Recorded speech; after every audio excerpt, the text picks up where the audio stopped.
The moment we think of heat, we think of temperature. Before that, I hope you know that heat is a form of energy, and there can be a conversion from one form of energy into another. Let us keep that a little aside and think of the temperature first. That's why I see what we have written. The moment we think of heat, we think of temperature. In fact, आपल्या रोजच्या व्यवहारामध्ये बऱ्याच वेळेला आपण heat म्हणायच्या ऐवजी तापमानाचा जास्ती विचार करतो. ते सामान्य माणसाला कळणारी गोष्ट आहे. थोडक्यात आपण असं म्हणूया, the level of hotness is temperature. Temperature ही एक फंडामेंटल क्वांटिटी आहे. तुम्हाला माहित असेल की निरनिराळी जी युनिट्स वापरली गेली किंवा त्यांच्यासाठीच्या फंडामेंटल क्वांटिटीज या पूर्वी साधारण 60-70 वर्षापूर्वीपर्यंत लेंथ, मास आणि टाइम या तीनच फक्त फंडामेंटल क्वांटिटीज म्हणून विचार केला. कदाचित हा थोडासा ऍडव्हान्स टॉपिक असेल, पण हरकत नाही, आपण थोडक्यात विचार करूया. लेंथ, मास आणि टाइम या तीन बेसिक क्वांटिटीज डिफाईन करून इतर ज्या फिजिक्स मधल्या क्वांटिटीज आहेत ते याच्या भाषेमध्ये आपल्याला सांगता येतं. एक छोटं उदाहरण घेऊ म्हणजे येईल लक्षात. एरिया आपल्याला माहिती आहे. एरिया ही क्वांटिटी आहे, क्षेत्रफळ, which is length into breadth. पण तुमच्या असं लक्षात येईल की ब्रेड्थ इज ऑल्सो लेंथ. म्हणजे काय? शेवटी मोजायचं त्याच पट्टीने ना. याचाच अर्थ असं झाला की एरिया ही जी क्वांटिटी आहे ही लेंथच्या भाषेत मी सांगू शकतो. व्हॉल्यूम आहे तो कशाच्या भाषेत सांगतो? लेंथच्या. Length into length into length. केवळ सोयीसाठी आपण लेंथ, ब्रेड्थ आणि हाईट असं म्हणतो, पण आपल्या लक्षात येईल की शेवटी मोजायची ती लेंथच आहे, म्हणजे त्याच पट्टीने मोजायचे. तेव्हा व्हॉल्यूम, एरिया, आणखी अनेक क्वांटिटीज आहेत. स्पीड आहे, डेन्सिटी आहे. या सगळ्या मुळामध्ये लेंथ, मास, टाइम या तीन क्वांटिटीजच्या भाषेमध्ये आपल्याला सांगता येतात. म्हणूनच आपण या तीन बेसिक क्वांटिटीजना फंडामेंटल क्वांटिटीज असं म्हटलं. साधारण मी म्हटलं तसं 60-70 वर्षापूर्वीपर्यंत या तीन क्वांटिटीजच्या साह्याने आपल्या उरलेल्या सगळ्या क्वांटिटीजचं वर्णन करता येत होतं. त्याच्यानंतर शास्त्रज्ञांनी असा विचार केला की एवढ्या तीन क्वांटिटीज पुरेशा नाही आहेत, आणखी काही क्वांटिटीज या आपण फंडामेंटल क्वांटिटीज म्हणून घ्याव्यात. आणि त्याच्यासाठी टेम्परेचर, त्याच्यानंतर इलेक्ट्रिक करंट, ल्युमिनस इंटेन्सिटी अशा तीन आणखीन क्वांटिटीज या फंडामेंटल म्हणून घ्यायचं ठरलं. So temperature happens to be one such newly defined fundamental quantity. जरी मी न्यूली असं म्हणत असेल तरी ही गोष्ट साधारण आता 60-70 वर्षापूर्वीची जुनी आहे हे लक्षात घ्या. जेव्हा सिस्टीम इंटरनॅशनल SI याचा जेव्हा विचार केला गेला तेव्हा लेंथ, मास, टाइमच्या बरोबर टेम्परेचर, इलेक्ट्रिक करंट आणि ल्युमिनस इंटेन्सिटी या तीन आणखी क्वांटिटीचा विचार फंडामेंटल क्वांटिटी म्हणून केला गेला. त्या संदर्भात त्यांची युनिट्स बघितली पाहिजेत. जशी आपल्याला माहितीये की लेंथचं मीटर आहे, मासचं किलोग्राम आहे, टाइमचं सेकंद आहे, तसं केल्विन हे टेम्परेचर मेजरमेंट साठी आहे. केल्विन हे सायंटिस्टचं नाव आहे. तुमच्या असं लक्षात आलं असेल की फिजिक्स मधली अनेक युनिट्स ही त्या शास्त्रज्ञांच्या नावाने दिलेली आहेत. अगदी आपलं नेहमीचं न्यूटन जे तुमच्या परिचयाचं आहे, फोर्स साठी वापरलं जातं. आपण हायड्रोस्टॅटिक्सच्या वेळेला पाहिलं पास्कल हे युनिट आहे. तसं केल्विन हे जे युनिट आहे ते पुन्हा त्या शास्त्रज्ञाच्या सन्मानार्थ आपण वापरलेलं आहे. त्याचं एक गोष्ट इथे पुन्हा सांगतो असं कन्व्हेन्शन आहे. जेव्हा SI चा विचार केला गेला सिस्टम इंटरनॅशनलचा, तेव्हा युनिटचं जे पहिलं अक्षर आहे इनिशियल लेटर ते नेहमी लोअर केस लिहायला पाहिजे. या स्क्रीनवर चुकून के हा कॅपिटल काढला गेलाय. के हा जर कॅपिटल काढला तर ते त्या सायंटिस्टचं नाव आहे असं होतं. तेव्हा कन्व्हेन्शन असं आहे की त्या युनिटचं जे पहिलं अक्षर आहे हे लहान पाहिजे. त्याचा जो शॉर्ट फॉर्म आहे तो बरोबर आहे, कंसात जे लिहिलेलं आहे के तो बरोबर आहे. थोडक्यात अशी जेव्हा जेव्हा एखाद्या सायंटिस्टच्या नावाने, शास्त्रज्ञाच्या नावाने युनिट्स येतात, तेव्हा त्याचं पूर्ण जर नाव आपल्याला लिहायचं असेल तर त्याची सुरुवात ही लोअर केस लेटरनी करायची. अर्थात त्याची जी अब्रिव्हिएशन्स आहेत, जी रूपं आपण केलेली आहेत, शॉर्ट फॉर्म ज्याला म्हणतो, ते मात्र न्यूटनसाठी नुसता N, कॅपिटल N. आता इथे केल्विनसाठी कॅपिटल K अशा पद्धतीने आपल्याला वापरलं पाहिजे. याच वेळेला आणखीन एक महत्वाचं लक्षात घ्यायचं, खालच्या बाजूला आपण लिहिलंय डिग्री केल्विन ही भाषा चुकीची आहे. त्याच वेळेला शास्त्रज्ञांनी विचार केला आणि असं ठरवलं की डिग्री केल्विन म्हणायचं नाही, सो मेनी केल्विन. उदाहरणार्थ खालीच लिहिलंय बघा, जरा ठळक ठशामध्ये लिहिलेलं आहे, नोट लिहिली आहे, not 0 degree kelvin but only 0 kelvin. हे कायमसाठी लक्षात ठेवा. 0 केल्विन, 100 केल्विन, -200 सेल्सिअस म्हणतो आपण, तिथे डिग्री सेल्सिअस म्हणतो, पण केल्विनच्या वेळेला मात्र हे म्हणायचं नाही. आता केल्विन हे शास्त्रज्ञांनी शास्त्रीय परिभाषेसाठी ठेवलेलं युनिट आहे, ठरवलेलं युनिट आहे, पण हे आपल्या रोजच्या व्यवहारात काही आपण वापरत नाही. Widely used in scientific research called absolute scale of temperature असं आपण म्हटलं, हे कुठलं केल्विन आहे.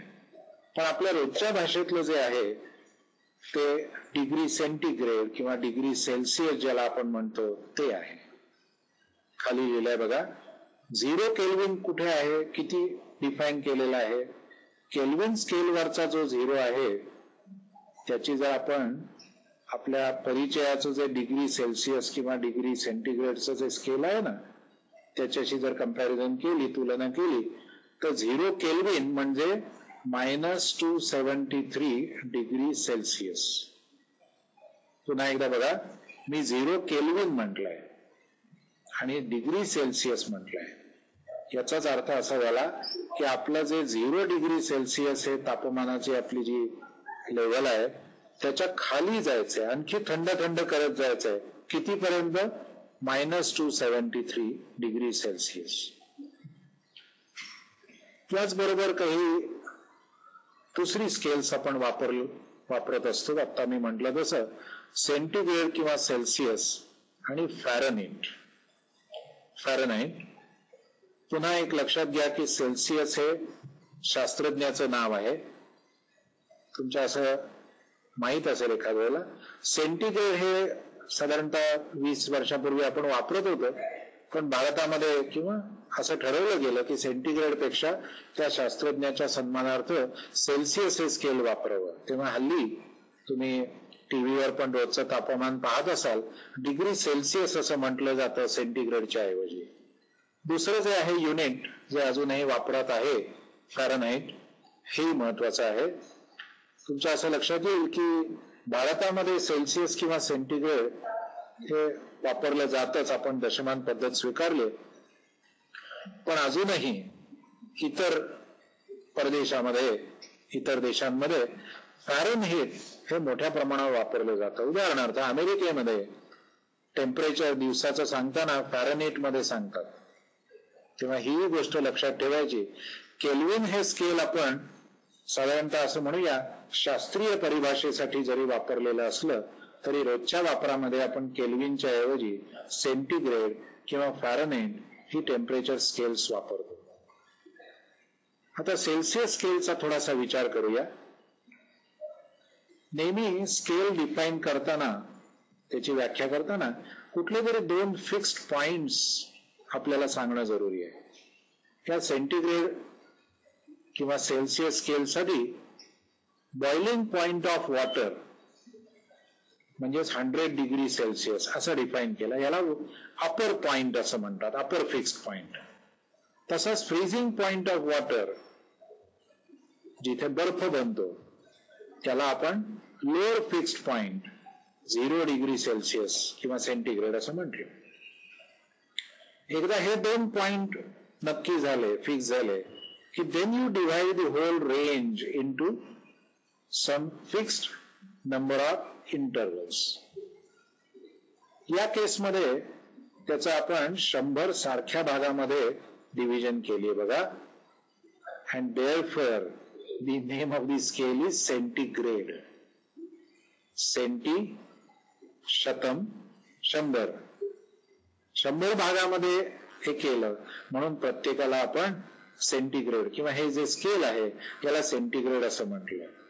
सेंटीग्रेड हा शब्द अनेक वर्ष वापरात आहे, पण त्यातला जो सेल्सिअस आहे, नवीन आता आपण त्याला नाव दिलं, ते शास्त्रज्ञाच्या सन्मानार्थ आपण दिलं, तेव्हा त्याला आपण सेंटीग्रेडच्या ऐवजी सेल्सिअस असं म्हणतो.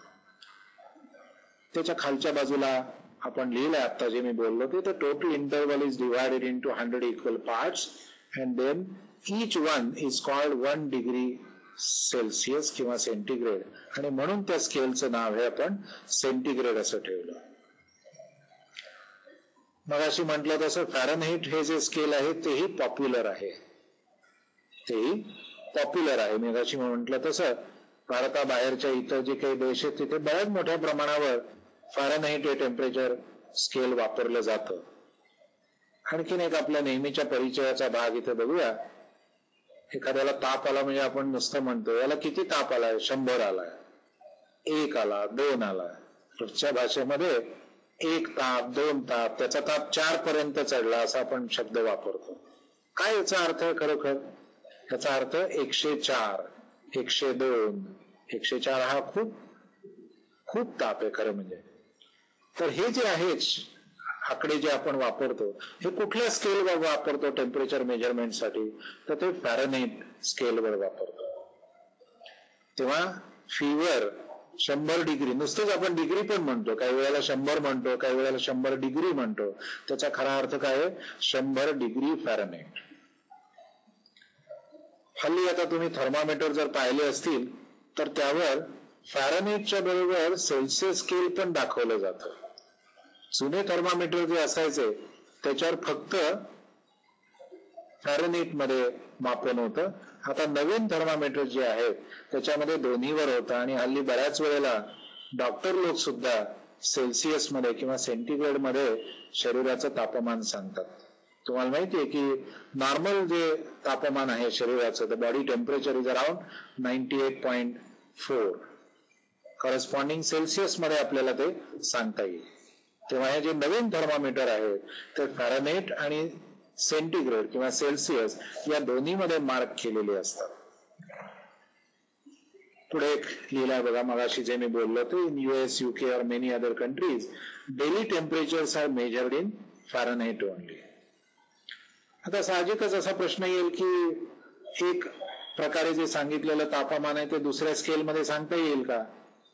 त्याच्यासाठी कन्व्हर्जन माहिती पाहिजे. We must know the conversion factor. ते कन्व्हर्जन इथे लिहिलंय बघा, स्क्रीनवर आहे तुमच्या. TA equal to TC plus 273. तर TA याचा अर्थ काय? ऍब्सोल्यूट स्केलवर.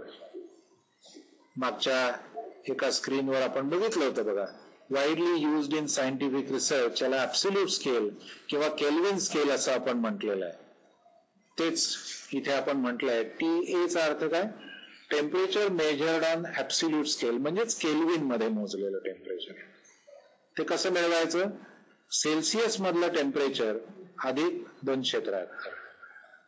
छोटी उदाहरणं घेऊया 1-2. 100 डिग्री सेल्सिअस म्हणजे किती? 100 अधिक 273. So that will come out to be 373 kelvin. पुन्हा एकदा बघा, मी डिग्री केल्विन नाही म्हटलं, 373 kelvin which is equivalent to 100 degree Celsius. बरोबर आहे. आणखीन एक उदाहरण घेऊया. समजा -100 डिग्री सेल्सिअस, म्हणजे शून्य खाली आपण गेलो, -100 डिग्री सेल्सिअस. या फॉर्म्युल्याप्रमाणे काय येईल, -100 + 273 म्हणजे 173 केल्विन.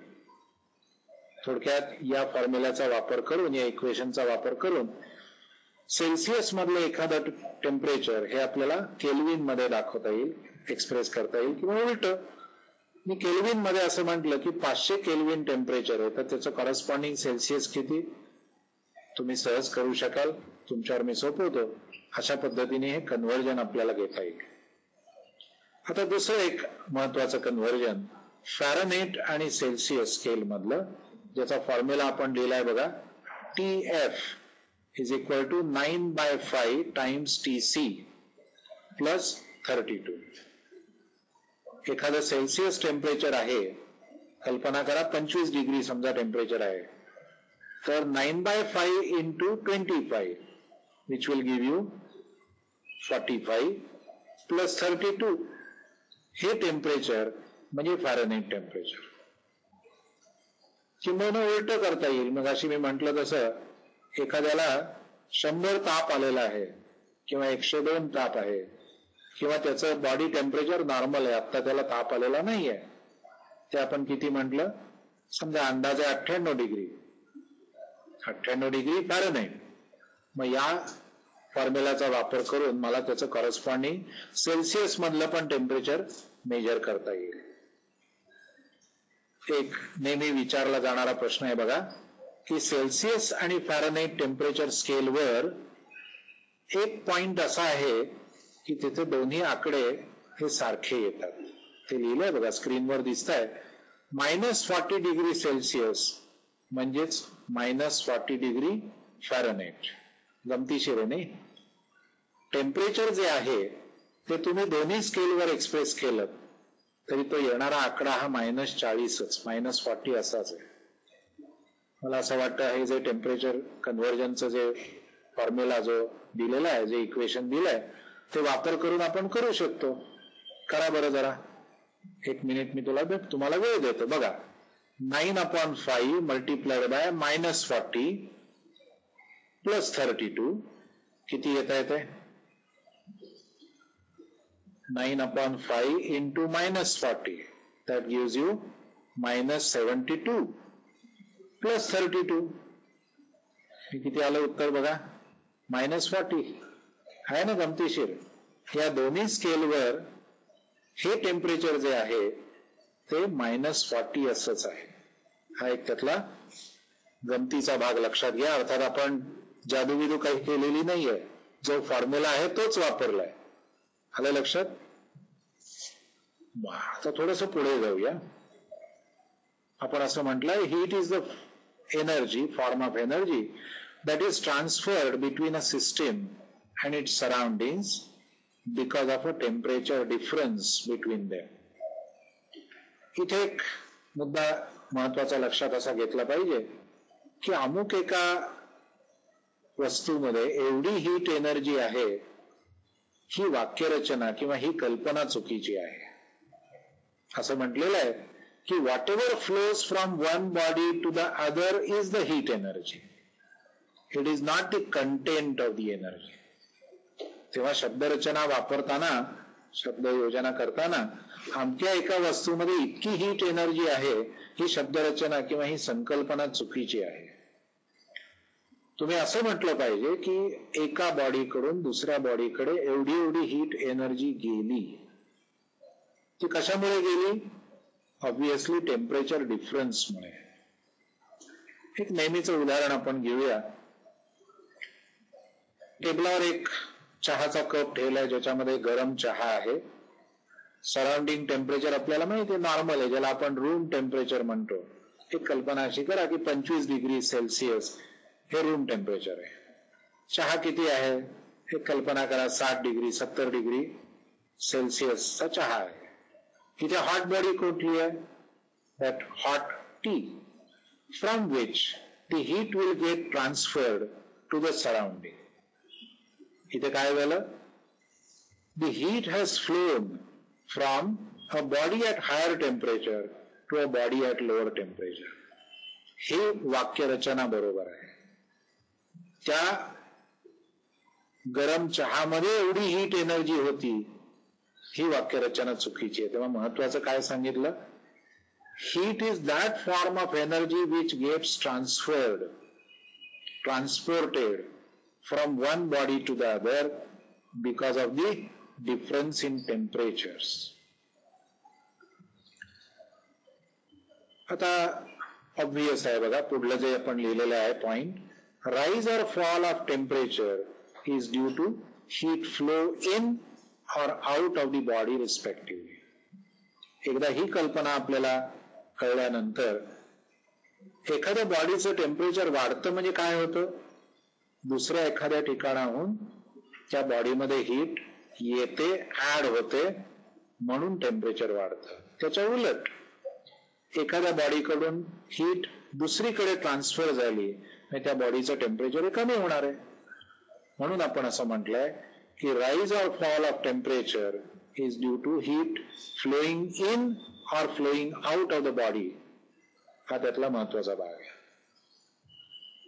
आता साहजिकच प्रश्न असा येईल की जसं मगाशी आपण टेम्परेचरच्या युनिट बद्दल बोललो, केल्विन आहे, फॅरनहीट आहे, सेल्सिअस आहे, मग ही जी काही अमाऊंट ऑफ हीट ट्रान्सफर्ड आहे, एकाकडून दुसऱ्याकडे गेलेली जी आहे, ती कशात मोजायची? तर त्याचं युनिट जे आहे ते कॅलरी आहे. त्याचं युनिट आहे कॅलरी. इथे सी हा कॅपिटल काढलाय, अर्थात सायंटिस्टच्या कोणा सायंटिस्टचं नाव मात्र नाही बरं. हे जुना शब्द कॅलरी आहे, ग्रीक आहे, त्याच्यावरनं हा आलेला शब्द आहे ज्याचा अर्थ हीट. आणखीन एक इथे गमतीशीर गोष्ट सांगण्यासारखी आहे की heat was suppose to be thought to be something like a liquid. Heat flows from one body to the other असं जेव्हा आपण म्हणतो तेव्हा पूर्वी अशी कल्पना होती की एखादं लिक्विड फॉर्म मध्ये ती हीट इकडून तिकडे जाते. अर्थात आता आपल्याला माहितीये की अशा पद्धतीचं काही लिक्विड ते नाहीये. When you say that heat transfers from one body to the other, there can be various ways, but ultimately it is electromagnetic energy. असो, तेव्हा सांगायची गोष्ट अशी की हा जो सी कॅपिटल लिहिलाय तो खरं म्हणजे सी स्मॉल पाहिजे. अर्थात काही ठिकाणी लोक थोडासा फरक करतात, तोही सांगतो. सी हा जर लहान असेल तर आता जी आपण पुढे डेफिनेशन लिहिली आहे कॅलरी, ती कॅलरीची डेफिनेशन ज्या साठी आपण वापरतो तिथे सी छोटा वापरायचा आणि सी मोठा कुठे वापरायचा, त्याला बिग कॅलरी असं काही वेळेला म्हणतात. ते येईल, एक मिनिटभर आपण थांबूया. त्याच्या पूर्वी आपण ही डेफिनेशन बघूया आणि मग कॅलरी बद्दल सी कधी मोठा काढतात, बिग कॅलरी कधी म्हणतात ते बोलूया. स्क्रीनवर शेवटी आली आहे बघा, the amount of heat required to raise the temperature of 1 gram of water from 14.5 degree Celsius to 15.5 degree Celsius. यालाच आपण 1 कॅलरी ऑफ हीट असं म्हटलं. इथे एक महत्वाची गोष्ट अशी लक्षात घेतली पाहिजे की 1 डिग्रीचा फरक हा तर आपल्याला असणं जरुरी आहे, पण तो एक ठराविकच घेतलेला आहे बाय कन्व्हेन्शन. याचं कारण आहे, त्याचं जास्ती आपण एक्सप्लेनेशन आता देऊया नको, परंतु असं दिसतं की पाण्याचं तापमान हे 1 डिग्रीने वाढवलं खरं, पण तुम्ही 5 डिग्री पासून 6 डिग्री पर्यंत वाढवणं, 50 पासून 51 पर्यंत वाढवणं आणि 80 पासून 81 पर्यंत वाढवणं, किंवा मला असं म्हणायचं की वेगळ्या वेगळ्या तापमानाच्या फरकामध्ये, तापमानाचा फरक एकच आहे, पण एकदा मी 5 डिग्री ते 6 वाढवलं, दुसऱ्यांदा 50 ते 51, तिसऱ्यांदा 80 ते 81, या वेळेला लागणारी जी हीट अमाऊंट आहे, amount of heat, that is seen to be different. आतापुरतं मला वाटतं एवढंच आपण लक्षात ठेवूया की वेगळ्या वेगळ्या तापमानाच्या वेळेला जरी 1 डिग्रीने तापमान वाढवलं तरी लागणारी जी अमाऊंट ऑफ हीट आहे ती वेगळी वेगळी आहे. मग सर्वानुमते असं ठरलं की एका ठराविक टेम्परेचर रेंजवरच आपण विचार करायचा आहे. 14.5 ते 15.5 या टेम्परेचर रेंजमध्ये, म्हणजे 1 डिग्रीचा फरक केला 1 ग्रॅम पाण्यासाठी तर किती अमाऊंट ऑफ हीट लागते, त्याला आपण 1 कॅलरी म्हणतो. अर्थात एक गोष्ट इथे लक्षात घेतली पाहिजे, ही डेफिनेशन झाली, पण एखाद्या वेळेला मी 1 डिग्रीनी टेम्परेचर कमी केलं, 15.5 पासून 14.5 पर्यंत जर कमी केलं तर किती लागेल हीट. अर्थात तुमच्या लक्षात येईल की हीट तेवढीच आहे. तेव्हा हीट सप्लाय करणं आणि काढून घेणं हे दोन्ही चालू शकेल. अर्थातच हीट जर तुम्ही सप्लाय केली तर टेम्परेचर वाढेल, हीट तुम्ही काढून घेतली तर टेम्परेचर कमी होईल. 1 डिग्रीचा फरक हा महत्वाचा आहे आणि ते जे टेम्परेचर रेंज दिली ती महत्वाची आहे. तेव्हा या दोन्हीला आपण 1 कॅलरी असं म्हणू शकतो. पुढे आता आपण बघूया, हे जरी आपण सायंटिफिक रिसर्च किंवा सायंटिफिक लँग्वेज म्हणून जरी या कॅलरीचा आपण वापर करत असलो तरी साहजिकच काही प्रघात पडलेले आहेत. इथे असं लिहिलेलं आहे बघा, in engineering industries British thermal unit BTU हे वापरलं जातं. तेव्हा तिथे एखाद्या तुम्ही कारखान्यात गेलात की जिथे काही अमाऊंट ऑफ हीट ट्रान्सफर्ड वगैरे मोजायची वेळ येईल, ते लोक कॅलरीमध्ये नाही मोजत. हे प्रघात पडून गेलाय तेच त्यांनी कंटिन्यू केलंय. इथे त्याचं युनिट लिहिलंय बघा, 1 BTU is 252 कॅलरी. तेव्हा विशेषतः इंजिनिअरिंग इंडस्ट्रीमध्ये आपल्याला हे युनिट बघायला मिळतं. एक लक्षात घ्या की अशा पद्धतीची काही जे प्रघात पडलेले आहेत ते तसेच आहेत. आपण आता भारतामध्ये किलोमीटर पर आवर असं स्पीड सांगायचं युनिट मान्य केलेलं आहे, पण माइल्स पर आवर हे अजूनही अमेरिकेमध्ये वापरलं जातं.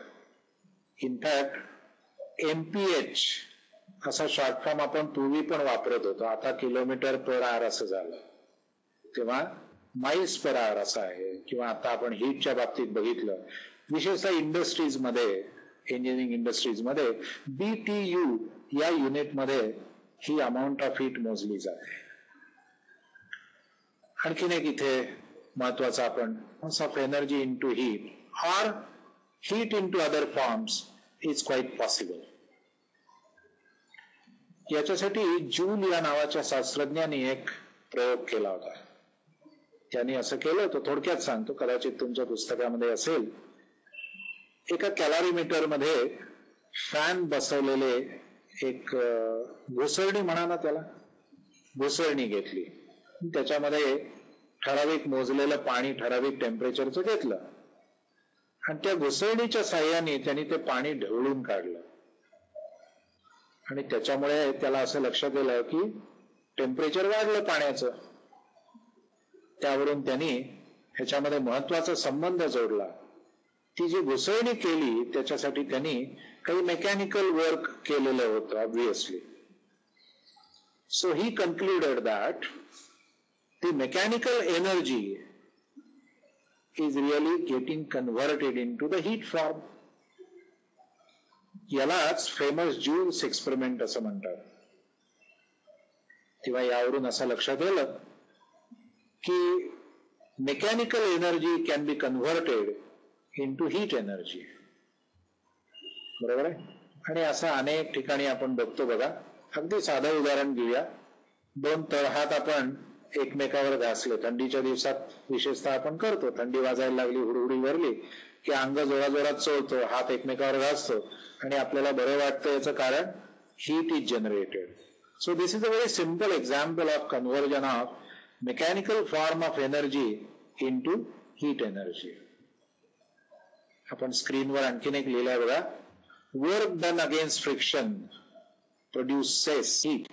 घर्षण केलं. आता जे मी हात घासायचं एकमेकावर उदाहरण दिलं तर तेच आहे. किंवा एखादी खूप जड बॉक्स आहे अशी कल्पना करा, जी फरशीवर ठेवली आहे आणि ती आपण खरकन ओढत ओढत नेली त्याच्यावर. तो जो टेम्परेचर, तो जो सरफेस आहे तो थोडासा गरम होतो बघा. So this also produces heat. आता याच्या उलट लिहिलंय बघा, mechanical form of energy getting converted into heat energy. Example आता सांगितलं. उलट शक्य आहे का? That is heat is getting converted into mechanical form of energy. आणि हे पण सहज शक्य आहे बघा. ज्याला आपण हीट इंजिन म्हणतो ना, that is nothing but a device which converts heat energy into mechanical form of energy. आणि अशी हीट इंजिन्स, याचीच जी रूपं आहेत, जी मोटरसायकलमध्ये वापरलं जातं, कारमध्ये वापरलं जातं, ही जी सगळी इंजिन्स आहेत, ही बेसिकली काय आहेत? हीट इंजिन्स आहेत, which convert the heat into the mechanical form of energy. त्यामुळे जूल हे पण एक हीट युनिट आहे. इनफॅक्ट असं म्हटलं जातं, heat and mechanical work they are two sides of the same coin. म्हणजे काय? तुम्ही हीटचा विचार करता तेव्हाच मेकॅनिकल एनर्जीचा पण विचार करता. आणि मग मेकॅनिकल एनर्जी कशात मोजतात तुम्हाला माहिती? जूल. म्हणजेच हीट एनर्जी पण मोजायला जूलचा वापर करायला हरकत नाही. आता मी जे बोललो त्या जूल या शास्त्रज्ञाने एक रिलेशन या दोघांमध्ये मांडलं. आणि ते काय मांडलं? 1 calorie is equivalent to 4.2 joule amount of mechanical work.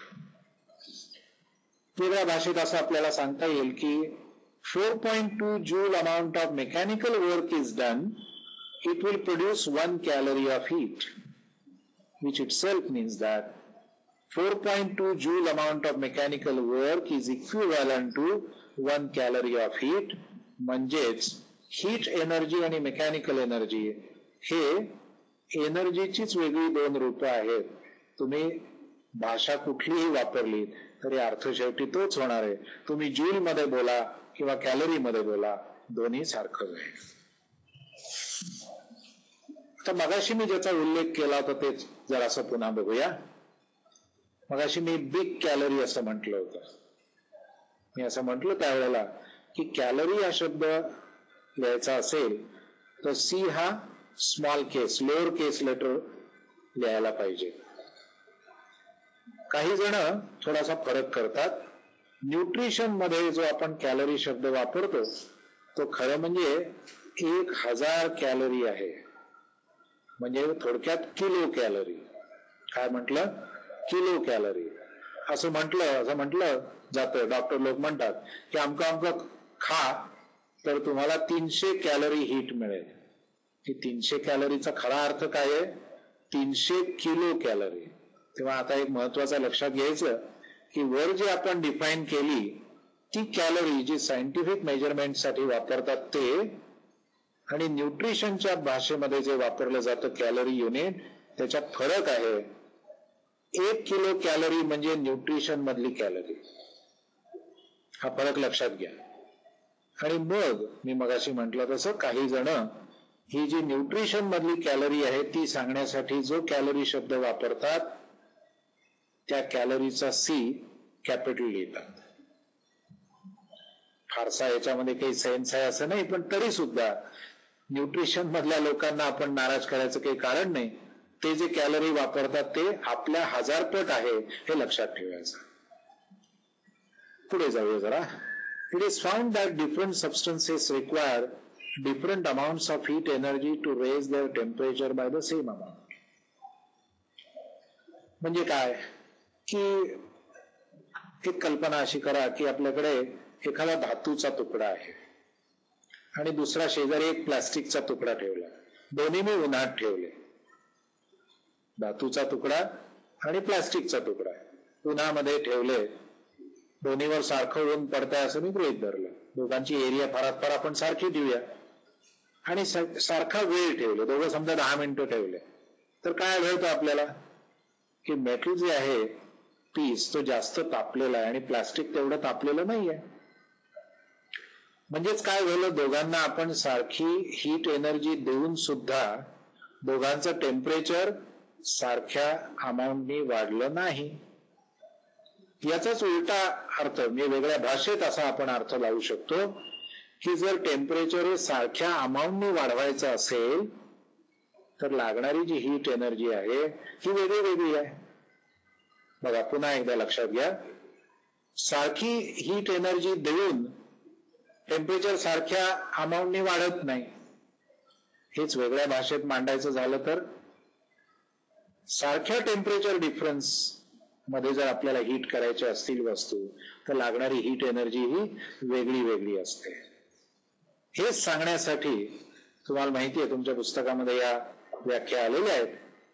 We define actually specific heat capacity or simply specific heat, and then you define this like the amount of heat required to raise the temperature of unit mass of a substance by 1 degree. He definition पुन्हा सांगायचं काही कारण नाही, आपल्या पुस्तकामध्ये आहे, आपण ती अनेक वेळेला वाचलेली आहे. पण या सगळ्यासाठी महत्वाचं जे बेसिक प्रिन्सिपल आहे ते काय आहे की वेगळ्या वेगळ्या पदार्थांचं तापमान हे सारख्याच फरकाने जर वाढवायचं असेल तर लागणारी हीट एनर्जी ही वेगळी वेगळी आहे. तर हेच आपण इक्वेशन फॉर्म मध्ये लिहिलंय बघा. C is equal to Q upon M delta T. Q काय आहे? अमाऊंट ऑफ हीट सप्लाइड आहे. एम म्हणजे काय आहे? त्या पदार्थाचं मास ऑफ दॅट सबस्टन्स. आणि डेल्टा टी काय आहे? Rise of temperature. हा जो डेल्टा टी लिहिलाय ना यातला हा जो त्रिकोणासारखा दिसतोय ना, this is Greek letter delta. Mathematics मध्ये या डेल्टाचा वापर चेंज सांगण्याकरता केला जातो. डेल्टा टी म्हणजे चेंज इन टेम्परेचर. समजा मी डेल्टा एम म्हटलं म्हणजे change in mass, delta V म्हटलं म्हणजे वेलॉसिटीतला फरक वगैरे वगैरे. तेव्हा हा डेल्टा टी हा राईज ऑफ टेम्परेचर सांगतो. पण पुन्हा एकदा लक्षात घ्या, हे मी राईज ऑफ टेम्परेचर म्हटलं का? पण एनर्जी सप्लाइड म्हटलं होतं मी. ते जर मी असं म्हटलं असतं Q is the amount of heat taken away, त्या पदार्थातून काढून घेतलेली हीट, तर मग डेल्टा टी साठी फॉल इन टेम्परेचर असं म्हटलं असतं. तेव्हा बेसिक डेफिनेशन सांगताना amount of heat supplied or taken out, and delta T will then represent the rise or fall of temperature. पाण्यासाठी ही स्पेसिफिक हीट किती आहे? 1 calorie per gram degree Celsius. इथे जरा आणखीन एक महत्वाचा भाग असा सांगायचा आहे की बऱ्याच वेळेला तुम्ही विद्यार्थी किंवा अनेक जण calorie per gram per degree Celsius असं म्हणतात. हे चुकीचं आहे बरं. Calorie per gram degree Celsius. Gram नंतर पुन्हा पर म्हणायचं नाही.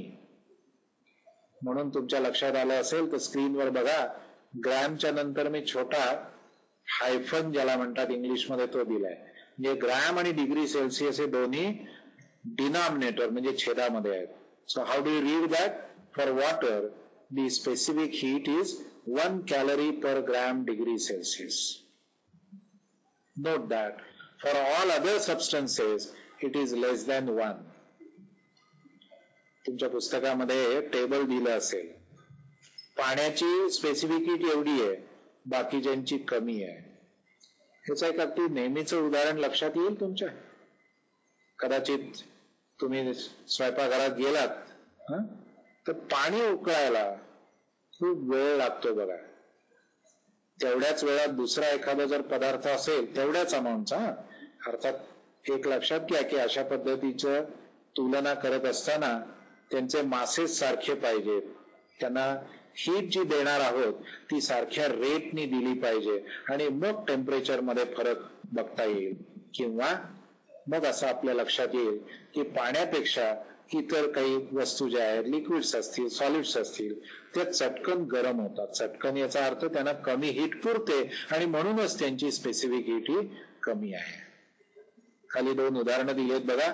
For copper C is 0.0923 calorie per gram degree Celsius. ॲल्युमिनियमची दिली आहे, ती किती दिली आहे? 0.215, म्हणजे या पाण्यापेक्षा कमी आहे. The effects of heat You know that when heat is provided to a body, it expands. For example, a metal rod of length L is heated to increase its temperature by delta T. Its length is found to increase by an amount delta L given by alpha into L into delta T. Equation बघा काय लिहिलंय? Delta L is the change in length. Delta T is the temperature change of temperature. L is the original length. And alpha is in fact the constant of proportionality किंवा constant of variation ज्याला आपण म्हणतो. What is that alpha then? You can obviously change the side and arrange the equation so as to write for alpha. How does it look like? Alpha is equal to, you can see on the screen, delta L divided by L into delta T. This constant of proportionality itself is called coefficient of linear expansion. Coefficient of linear expansion. And how do you define it? It is the change in length per unit original length per unit change in temperature. तुमच्या स्क्रीनवर दिसतंय बघा. Its unit is per degree Celsius. This is what is the way to measure the change in length particularly. And what is this because of?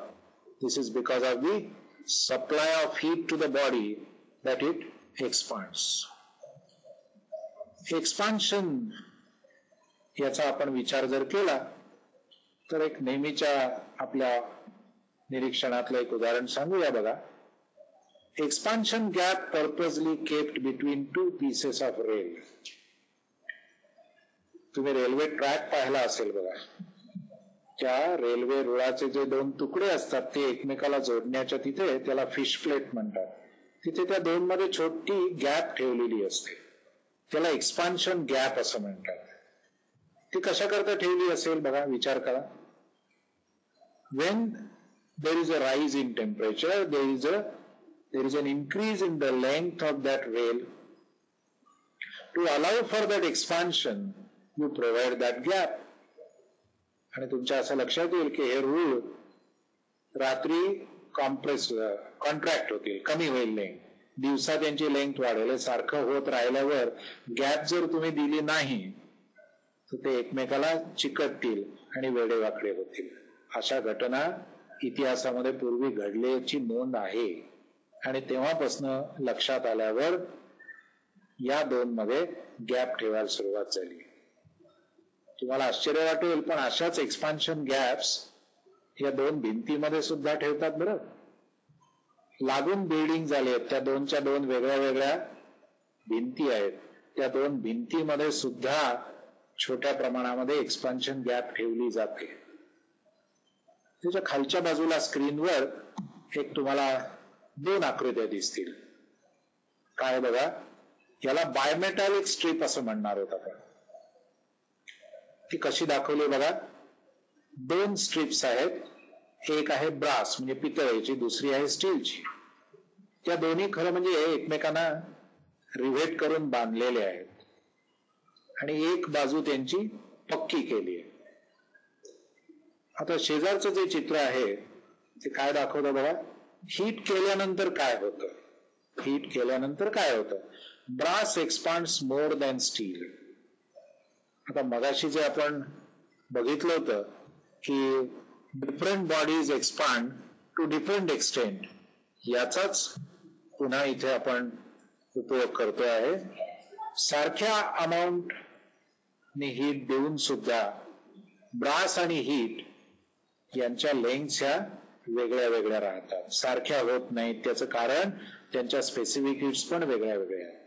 त्यांचे expansion कोइफिशियंट्स वेगळे वेगळे आहेत. Alpha ज्याचा आपण उल्लेख केला ना आधीच्या स्क्रीनवर बघितलं बघा, त्याचा जर वापर केला तर असं लक्षात येतं की स्टील आणि ब्रास यांच्यासाठीचे अल्फा वेगळे वेगळे आहेत. म्हणजे त्यांच्यात सारखं टेम्परेचर वाढून सुद्धा त्यांच्या लेंग्थ्स मध्ये फरक हे वेगळे वेगळे येणार आहेत.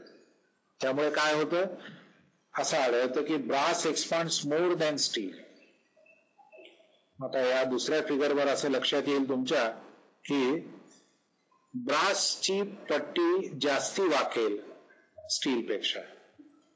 याचा उपयोग कॉन्टॅक्ट मेक आणि ब्रेक करण्यासाठी अनेक ठिकाणी केला जातो. याला म्हणतात बायमेटॅलिक स्ट्रीप. पूर्वी अशाच पद्धतीच्या बायमेटॅलिक स्ट्रीपचा वापर हा फ्रीज मध्ये पण करत असत. फ्रीज मध्ये ठराविक टेम्परेचर आलं की कॉन्टॅक्ट तुटायचा, पुन्हा चालू व्हायचा. अशा पद्धतीने मेक अँड ब्रेक अरेंजमेंट करण्याकरता याचा वापर केला जातो. त्याचा एक दुसरा भाग बघा. Rivets are cooled first, fixed and then allowed to expand. आता जे आपण बघितलं ते हीट झाल्यावर काय होतं ते बघितलं. एखाद्या ठिकाणी एखादं रिव्हेट बसवायचंय तर ते काय केलं जातं, आधी ते कूल करायचं. त्या कूल झालेल्या रिव्हेटला योग्य असं होल तयार करायचं, फिक्स करायचं, आणि मग नॉर्मल टेम्परेचरला आल्यावर काय होईल, रिव्हेट हा एक्सपांड होईल आणि तो जो अंडर साइज त्याचं जे होल आहे त्याच्यामध्ये तो घट्ट बसेल. इथे लक्षात. तेव्हा हा जो आपण भाग बघितला याच्यामध्ये मुख्यतः हीट दिल्यावर एक्सपांड होणं आणि कूल केल्यावर कॉन्ट्रॅक्ट होणं याचा भाग आपण बघितला.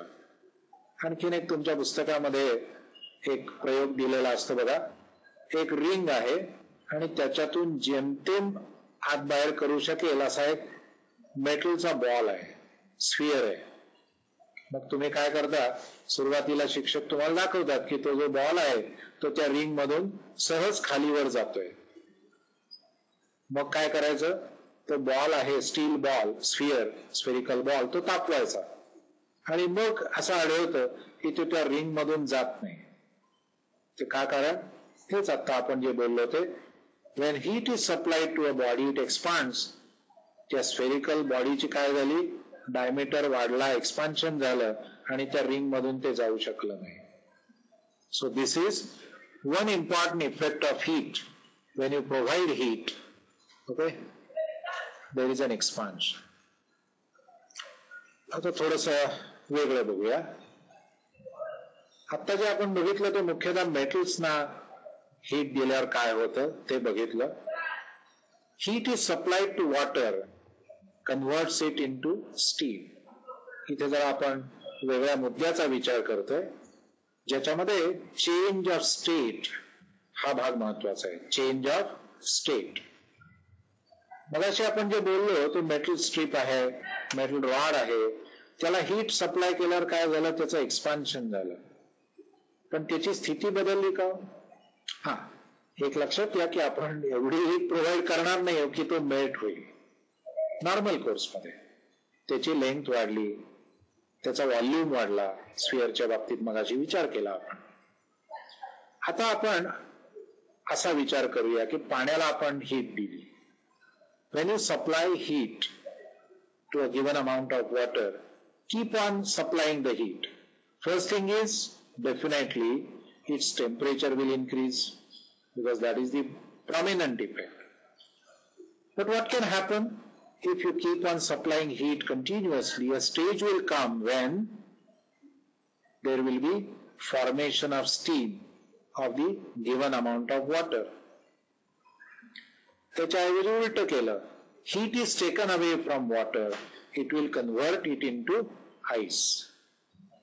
मला सांगायचा मुद्दा तो असा आहे, मगाचा तर परिणाम आहेच आहे, पण एका विशिष्ट स्थितीमध्ये किंवा विशिष्ट अमाऊंट ऑफ हीट ही जर तुम्ही सप्लाय केली तर there can be a conversion of state.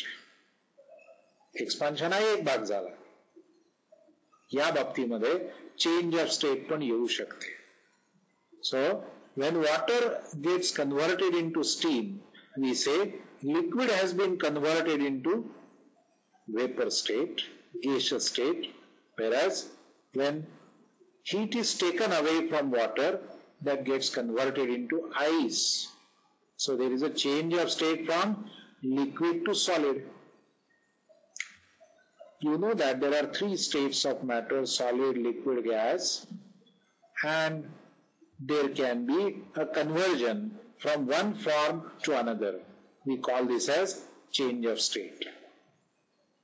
तर इथे एक महत्वाची गोष्ट लक्षात घेतली पाहिजे.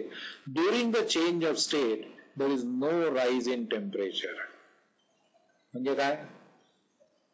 100 डिग्रीला आपण पाणी तापवत राहिलो म्हणजे काय करायचं? समजा एक कल्पना करा की 90 डिग्री सेल्सिअसचं पाणी आहे आणि त्याला आपण हीट आणखी पुढे द्यायला सुरुवात केली.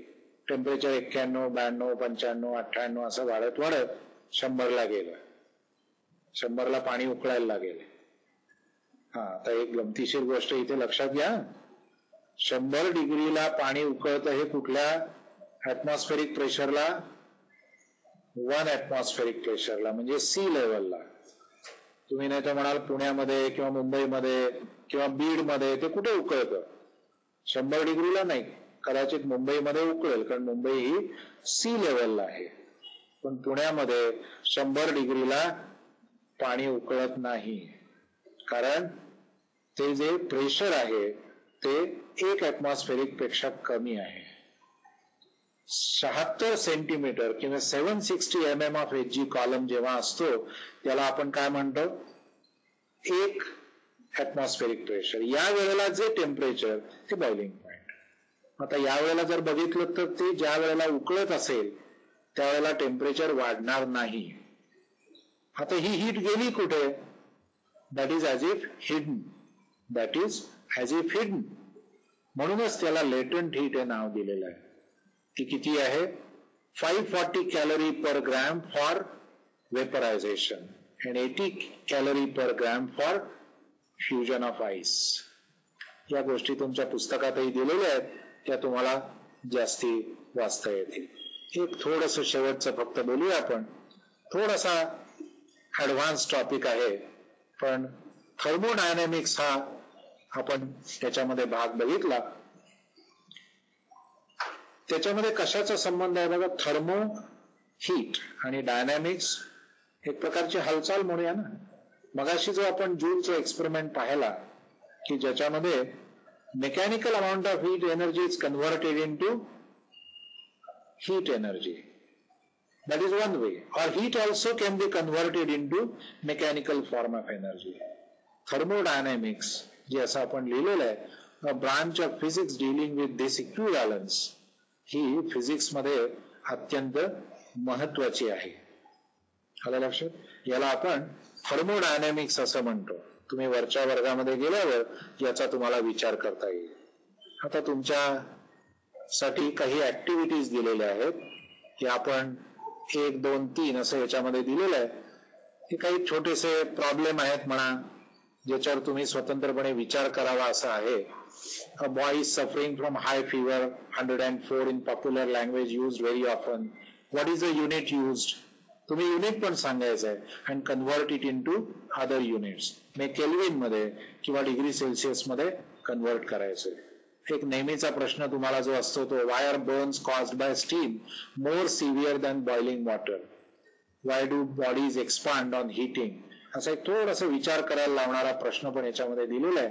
तर मला असं वाटतं की हा सगळा टॉपिक झाल्यावर अशा पद्धतीचे जे छोटे प्रॉब्लेम्स आहेत याचाही तुम्ही विचार करा. म्हणजे मग आपलं अंडरस्टँडिंग कितपत झालं, आपल्याला कितपत टॉपिक कळला हे त्याच्यामधून आपल्याला पाहता येईल. ठीक आहे? थँक्यू.